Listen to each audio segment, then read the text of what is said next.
आज मैं आपको बताऊंगा इस बकरे का मालिक और इसको खरीदने वाला कौन है और इसकी कीमत क्या है, कितने लाख के अंदर बिका है या करोड़ में बिका या हज़ार में बिका है।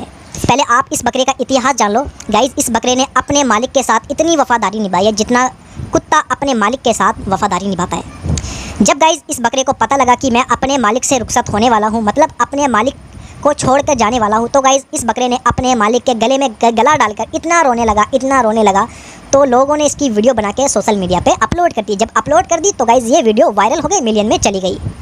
अब गाइस ये बकरे की मैं कीमत बता दूँ, ये बकरा 5.5 लाख रुपए के आसपास ये सेल आउट हुआ है, 5.5 लाख रुपए का।